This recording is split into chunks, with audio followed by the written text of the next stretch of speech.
Hello everyone, नमस्ते, welcome. आज के इस वीडियो में हम हिस्ट्री का एक अर्धवार्षिक परीक्षा का प्रश्न पत्र देख रहे हैं। हल सहित हम देखेंगे, इसमें हम कंप्लीट इसका सॉल्यूशन करेंगे। ठीक है, तो ये तो निर्देश है, कुछ खास बातें नहीं है, आप लोग इन्हें देख सकते हैं। हम सीधा पेपर के सॉल्यूशन की तरफ आगे बढ़ते हैं और इसका करते हैं हम यहाँ पे सॉल्यूशन। तो सबसे पहले हम खंड का जो है इसका सॉल्यूशन करेंगे। क्लास 12th का हिस्ट्री का ये पेपर है और देखते हैं हम यहाँ पे इंपॉर्टेंट प्रश्न। इंपॉर्टेंट क्या, पूरा का पूरा प्रश्न पत्र ही हल हम करेंगे यहाँ पे। तो देखिए, पहला प्रश्न है कि भारतीय पुरातत्व का जनक किसे कहा जाता है। ऑप्शन आपके सामने है, जॉन मार्शल, मैके, दयाराम साहनी और अलेक्जेंडर कनिंघम। तो दोस्तों, इसका सही जवाब रहेगा ऑप्शन द, अलेक्जेंडर कनिंघम को भारतीय पुरातत्व का जनक माना जाता है। नेक्स्ट प्रश्न है, कबीर दास जी किसके शिष्य थे। ऑप्शन आपके सामने है, कबीर दास जी किसके शिष्य थे। ऑप्शन ए है चैतन्य महाप्रभु, ऑप्शन ब है वल्लभाचार्य, ऑप्शन स है रामानंद और ऑप्शन द है शंकराचार्य। तो इसका सही जवाब रहेगा ऑप्शन स, रामानंद के शिष्य थे। कबीर दास जी रामानंद के शिष्य थे।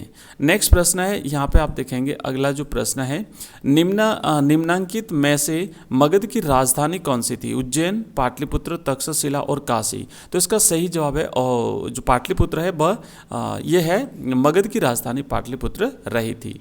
नेक्स्ट प्रश्न है, किताब उल हिंद के लेखक कौन है। ऑप्शन एक है इब्न बतूता, ऑप्शन ब है बर्नियर, ऑप्शन स है अल बरूनी और ऑप्शन द है अब्दुर रजाक।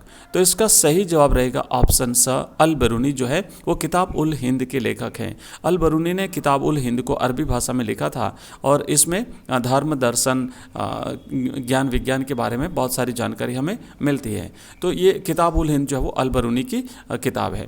तो दोस्तों, ये हमने किए हैं ऑब्जेक्टिव टाइप के क्वेश्चंस और अब हम करेंगे रिक्त स्थान की पूर्ति वाले प्रश्न। आगे बढ़ने से पहले मैं बता दूं कि अगर आप हमारे व्हाट्सएप ग्रुप में जुड़ना चाहते हैं तो मेरा नंबर नोट कर लीजिए। उस नंबर पर मुझे आप अपना नाम और अपना डिस्ट्रिक्ट लिख करके मैसेज कर दीजिए, व्हाट्सएप मैसेज, जहाँ पर हमारे साथ राजस्थान के कई जिलों से, राजस्थान के लगभग सभी जिलों से कितने ही सारे स्टूडेंट जुड़े हुए हैं। मैं आपको भी उसमें जोड़ दूंगा।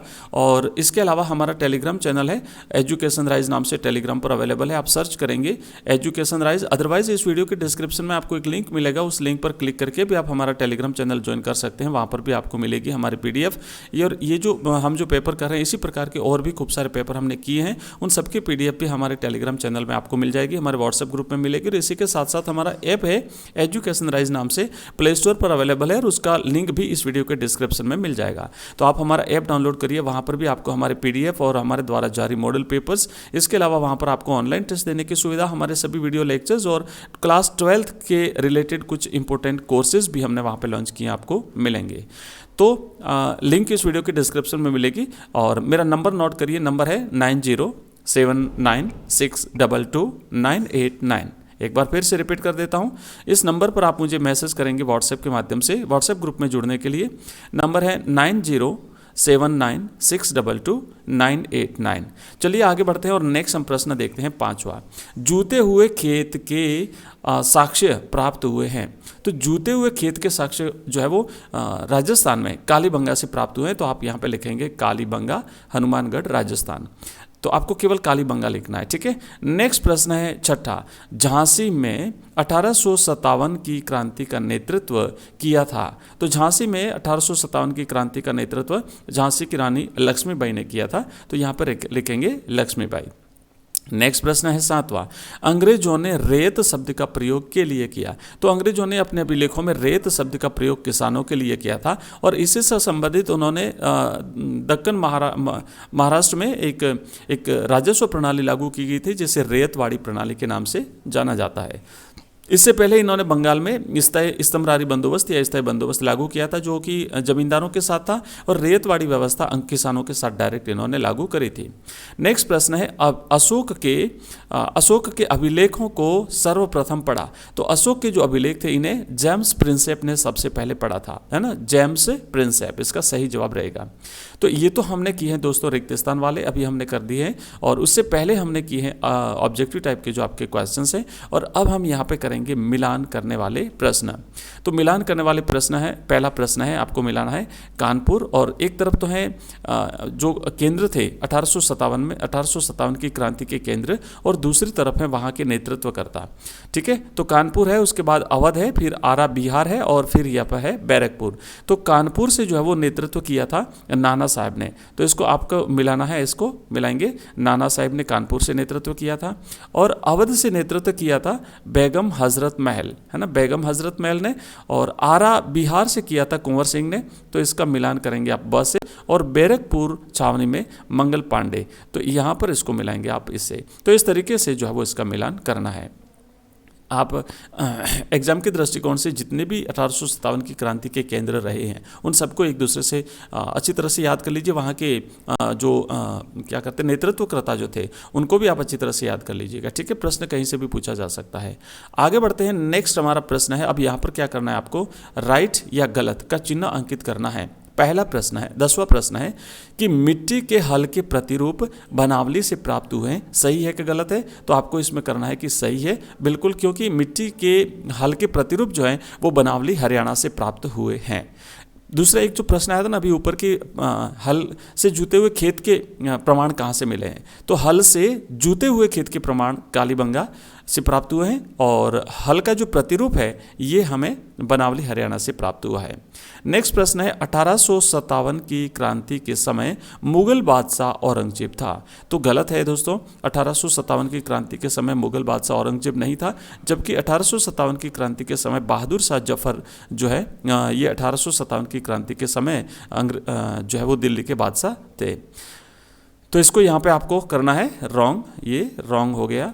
और अगला प्रश्न आगे बढ़ते हैं। नेक्स्ट है, रिलीफ ऑफ लखनऊ चित्र का चित्रकार टॉमस जॉन्स बार्कर था। तो बिल्कुल सही है, रिलीफ ऑफ लखनऊ जो चित्र है ये टॉमस जॉन्स बार्कर ने 1859 में चित्रित किया था। तो सही जवाब है, इसलिए इसको करेंगे राइट। तो ये हमने यहाँ पे राइट और रॉन्ग वाले भी कर दिए, और अब हम करेंगे अति लघुत्रात्मक प्रश्न। दोस्तों हम ये क्लास 12 के लिए इतिहास का प्रश्न है, इतिहास का प्रश्न पत्र है, इसका कर रहे हैं सॉल्यूशन, और कंप्लीट सॉल्यूशन हम इसमें करेंगे। आगे बढ़ते हैं, नेक्स्ट हम देखते हैं यहाँ पे 13वां प्रश्न। भारत में सर्वप्रथम औपनिवेशिक शासन कहाँ स्थापित हुआ था?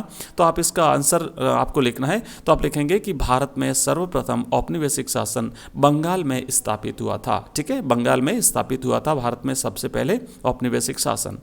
अगला प्रश्न, और ध्यान रखना यहाँ पर बंगाल में जो इन्होंने राजस्व की जो प्रणाली लागू करी थी इसे इस्तमरारी बंदोबस्त कहते हैं, और 1893 में इन्होंने ये प्रथा जो है वो एक सिस्टम लागू किया था राजस्व संग्रहण का। नेक्स्ट है 14वां प्रश्न, बंगाल में धनी किसानों को किस नाम से जाना जाता था? तो इसका सही जवाब आपको लिखना है जोतदार। बंगाल में जो धनी किसान थे इन्हें जोतदार के नाम से जाना जाता था। नेक्स्ट प्रश्न है 15वां, अंग्रेजों ने किस शासक पर कुशासन का आरोप लगा करके अवध का विलय कर दिया? तो अंग्रेजों ने अवध के शासक वाजिद अली शाह, है ना, अवध के शासक वाजिद अली शाह पर कुशासन का आरोप लगा करके अवध को अंग्रेजी साम्राज्य में मिला दिया था, और फिर इनकी बेगम ने विद्रोह का नेतृत्व किया था, और इनका पुत्र था बिरजिस कद्र। तो इन्होंने जो है वो फिर यहाँ से विद्रोह का नेतृत्व किया था। ठीक है, और यहाँ से एक प्रश्न भी आया कि अवध में विद्रोह का नेतृत्व किसने किया था? तो आप हमने यहाँ पे देखिए ये अवध रहा, तो हमने यहाँ पे बेगम हजरत महल किया है। तो जब वाजिद अली शाह को यहाँ से इन्होंने निष्कासित कर दिया था कोलकाता, वाजिद अली शाह को अवध को अपने ब्रिटिश साम्राज्य में मिलाने के बाद अवध के जो शासक थे वाजिद अली शाह, इनको कोलकाता निर्वासित कर दिया था। तो फिर बेगम हजरत महल ने इस यहाँ से विद्रोह का नेतृत्व संभाला था। नेक्स्ट प्रश्न है दोस्तों 16वां, इब्न बतूता का यात्रा वृतांत किस नाम से जाना जाता है? तो इब्न बतूता ने जो यात्रा वृतांत लिखा वो रिहला के नाम से जाना जाता है। इब्न बतूता अफ्रीकी देश मोरक्को का निवासी था और भारत की यात्रा पर जो आया था तो इसने अरबी भाषा में एक रिहला नामक ग्रंथ लिखा है, रिहला, ओके, याद रखिएगा, और भाषा थी उसकी अरबी। इब्न बतूता का जो यात्रा वृत्तांत रियला है उसकी भाषा भी अरबी थी। इसी के साथ जो अल बरूनी ने लिखा था किताबुल हिंद, उसकी किताब जो थी वो भी अरबी भाषा में लिखी गई थी। चलिए आगे बढ़ते हैं। अगला प्रश्न है आहत या पंचमार्क सिक्कों का आशय स्पष्ट कीजिए। आहत जो सिक्के हैं इन्हें पंचमार्क सिक्के भी कहते हैं और ये जो भारत में 6वीं शताब्दी ईसा पूर्व में जो सिक्के विशेष करके चांदी और तांबे के जो सिक्के जारी किए गए थे विभिन्न शासकों ने, तो इन्हें ही हम आहत या फिर पंचमार्क सिक्कों के नाम से जानते हैं। नेक्स्ट प्रश्न है धौलावीरा पुरातात्विक स्थल भारत के किस राज्य में स्थित है। दोस्तों एक बार फिर से मैं बता दूं कि हमारा टेलीग्राम चैनल ज्वाइन करिए, जहां पर हम इसी प्रकार के जो वीडियोस हैं वो आपको वहां पे मिलेंगे, उसकी PDF मिलेगी। हमारा व्हाट्सएप ग्रुप भी ज्वाइन करिए, नंबर मैंने आपको दे दिया है, एक बार फिर से मैं दे देता हूँ। आप मुझे इस नंबर पर अपना नाम और अपना डिस्ट्रिक्ट लिख करके मैसेज कर दीजिए। नंबर है मेरा 9079622989 और इसके अलावा आप हमारा ऐप डाउनलोड करेंगे। एजुकेशन राइज नाम से हमारा ऐप है, प्ले स्टोर पर अवेलेबल है। आप प्ले स्टोर में लिखेंगे एजुकेशन राइज RISE, तो वहाँ पर सरस्वती माँ की पिक्चर वाला जो आपको लोगो दिखेगा उस पर आप क्लिक करके और उसे डाउनलोड कर लीजिए और लिंक इस वीडियो के डिस्क्रिप्शन में आपको मिल जाएंगे। नेक्स्ट आगे बढ़ते हैं। अगला हमारा प्रश्न है, चलिए इसका 18वें का उत्तर देखना है कि धौलावीरा पुरातात्विक स्थल भारत के किस राज्य में है। तो यहाँ पे आपको लिखना है ये गुजरात में है, धौलावीरा जो है वो गुजरात में है। ठीक है। नेक्स्ट प्रश्न है अभिलेख। अभिलेख किसे कहते हैं। तो दोस्तों इसका सही जवाब इसका उत्तर आपको लिखना है कि पत्थर या धातु की कठोर सतह पर जो पाठ्य सामग्री अंकित की जाती थी, है ना, पत्थर या फिर धातु की कठोर सतह पर पठन सामग्री अंकित की जाती थी, वो अभिलेख कहलाते हैं। और नेक्स्ट प्रश्न है मौर्य साम्राज्य के किन्हीं 2 राजनीतिक केंद्रों के नाम बताइए। तो आप लिखेंगे मौर्य साम्राज्य के जो राजनीतिक केंद्र, इसमें आप लिख सकते हैं तक्षशिला है, तक्षशिला है, पाटलिपुत्र है, मगध है ना, इस प्रकार के आप जो है वो केंद्र लिख सकते हैं। इसमें से कोई आपको 2 लिखने हैं। तो ये हमने जो है वो अति लघुत्रात्मक प्रश्न पर कर लिए और अब हमारा खंड शुरू होता है ब खंड में आपको जो लघुत्रात्मक प्रश्न है, जैसे हड़प्पा सभ्यता के बारे में कौन से पुरातात्विक साक्ष्यों से जानकारी मिलती है, मौर्य प्रशासन के अभिलक्षणों का वर्णन और आदि आदि, है ना, यात्रा वृत्तांत अल बरूनी, इब्न बतूता, बर्नियर, ये फ्रांसीसी था और ये तो इस तरीके से ये सारे के सारे जो प्रश्न है इसको हम नेक्स्ट वीडियो में करेंगे क्योंकि वीडियो काफ़ी लंबा हो जाएगा। तो इसका जो खंड ब है, खंड ब जो है, खंड ब, खंड ग और खंड घ, ये हम नेक्स्ट वीडियो में करते हैं। दोस्तों अगर वीडियो पसंद आया तो चैनल को सब्सक्राइब कीजिएगा, ज़्यादा से ज़्यादा अपने दोस्तों के साथ शेयर कीजिए ताकि उन लोगों को भी फायदा मिले। और जाते जाते मैं बता दूँ कि रोजाना शाम को 8:30 बजे होती है हमारी लाइव क्लास, जरूर ज्वाइन करिएगा। हमारे ऐप को डाउनलोड करना बिल्कुल भी ना भूलें और व्हाट्सएप ग्रुप में जुड़ने के लिए आप मुझे मैसेज कर दीजिए। टेलीग्राम में जुड़ने के लिए अभी आप नीचे दी हुई लिंक पर क्लिक करके टेलीग्राम चैनल को ज्वाइन कर सकते हैं। थैंक यू, मिलते हैं नेक्स्ट वीडियो में, तब तक के लिए बाय, धन्यवाद।